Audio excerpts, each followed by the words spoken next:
Welcome everybody to another session of How Cool Is That? Today we are once again blessed to have with us our esteemed physics colleague, science colleague, Mirela Fetea. Mirela, welcome. Thank you so much for having me. Right. Tell us once again, I know you were on another episode, but briefly tell us about your background again. It's fascinating. So I'm trained as a theoretical physicist. I have a PhD in physics. Like on Big Bang Theory. Yes. There you go.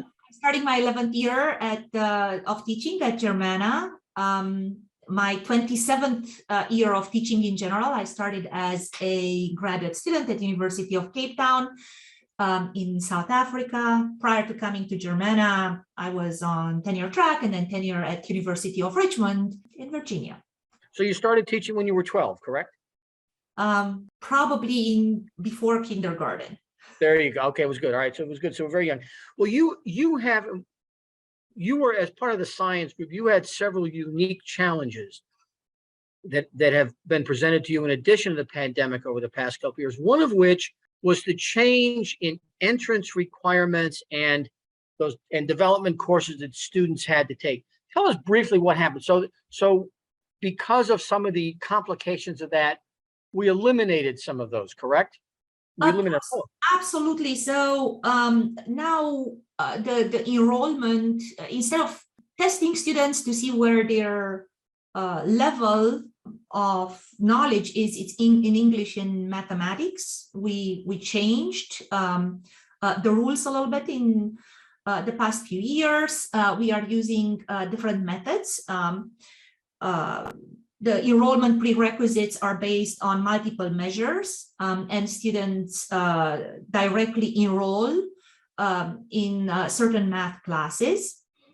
And so one of the challenges with that was, I remember with students, because I had students that would be taking those too, the good news is that it removed a lot of complexity to enrollment, meaning it made it, they can come right in, they can get started. We're not waiting for, they're not getting exempted out. I remember the questions, hey, professor, I can't sign up for this class. How do I get through that? So it's made the enrollment process much more straightforward. That's the good news. The bad news is there was a reason for some of those exams and courses, right? Well, so it was to make sure that their proficiency was sufficient to be able to complete the requirements of the class, right?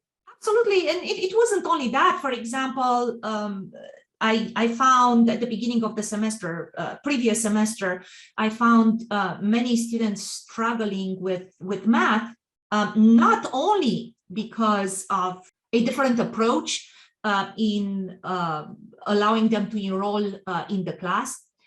Sometimes students took the math prerequisite long time ago, and they are rusty. Sometimes they came straight from high school, and especially during the pandemic, classes were taken in an online environment. Maybe they were not vetted the same way as in the previous years. Students were coming directly from high school and they struggled in math. Sometimes there were students that took the math prerequisite at Germanna with us the previous semester. So it wasn't being rusty and it wasn't not being exposed to certain topics. It was simply the inability to apply what they learned in math and do that extra step to apply it into a different context. So they struggled. So you're dealing with a situation where, for a variety of reasons, if you've got a classroom of students, there's more of them that are struggling with some of the basics that they need for the class than you would have had before this change. So there's more there, but more of them are struggling. Absolutely. Tell us what you did. You had a really unique way, a couple of things that you did that were very effective to help that. Tell us what you did. Well, it was a two-pronged approach. It was a faculty support approach. And the second one was to offer an embedded tutor approach and pretty much take advantage of all the support that the college is already having in place and maybe extending it a little bit to fit my own needs. So you embedded an ACE tutor in your classroom and Canvas. How did that work? Tell us what you did to do that. So it was the very first week of school when I realized that there were way too many. It wasn't only me realizing, the students realized that we have too many math issues. I could teach the math, but then I didn't have enough time to teach physics. I had to do something about it. For many of the students, I realized that, they just needed the support. They needed to have confidence that what they were doing was the right thing. They needed somebody to just watch them over their shoulder and, tell them, keep going, some sort of a cheerleader. And I realized that I don't have the time. I don't have the physical time to help as many students as needed help the way I wanted them to be helped. So I contacted the Academic Center of Excellence, tutoring center, if you want. I contacted Anne Lyons and asked her to have a tutor that is dedicated for my class. This tutor was a student who took my class in one of the previous semesters. Actually, he wasn't even a Germanna student anymore. It happened so. He graduated from Germanna. It was in his first semester at VCU, transferring at a 4-year institution. So I contacted Anne Lyons. I also contacted the dean. I explained the situation. I'm in desperate need of help. We need to offer the students the support they need. Please make sure that I'm getting the support. And indeed, a tutor was assigned for as an embedded tutor for my class. What's the difference between a tutor and an embedded tutor, you may ask? Yes. The embedded tutor was added to the Canvas page. The embedded tutor had access to every single class material that I had on Canvas, to all the assignments, to all the homeworks, all the labs. I was working with this person, telling him exactly what were the difficulties I observed, telling him where I think we need to work on things, and pretty much it was a perfect communication between me and the tutor. It's almost like having a teaching assistant. It's like having a teaching assistant. Sure. I mean, very good. So, and you said ACE was great. They were great to work with. Absolutely. And so they had a person coming to class. This was a face-to-face class, happened to be. We spent a whole hour talking about what ACE can do for students in general. But even more, we went through every single step the students needed to take in order to access this tutor. So the embedded tutor was in Richmond, Virginia. It wasn't in Fredericksburg. And during the class, we went through all the links, showing students step by step how to reach the embedded tutor. The embedded tutor ended up on the screen in the classroom and interacted with us over there.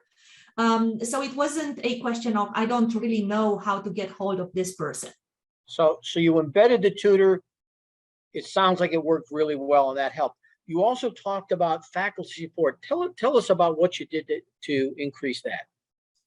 I have my normal office hours. Students can stop by individually, but I also created group office hours via Zoom. Try to poll the students to see what is the best time when we can all meet. We found a block of 2 hours. The students did not have to let me know that they are coming in. They did not have to set up any kind of meetings. The Zoom link was offered to them, and I was sitting there in front of the computer waiting for them to drop in. And did you said you polled them on what times would work?